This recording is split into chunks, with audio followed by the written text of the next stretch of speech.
So bali mga boss mga idol, nakarating na kami dito sa sa lugar na Kasulian. Yan, dito sa norte. So bali ito yung lugar nila mga boss mga idol. Yan, ito yung lugar nila. Yan. Tapos ito yung sinakyan namin. Yan, yung aking John Rico.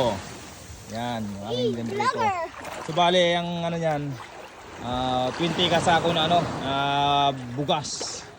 20 sacks na bigas yung karga nito. Mga boss mga idol. So ayan oh.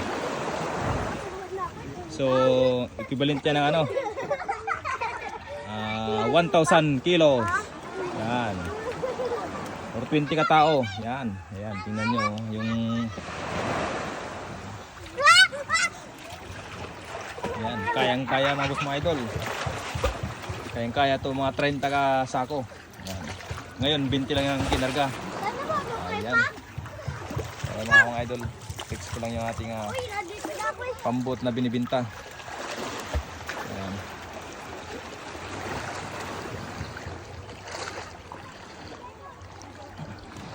So ayan.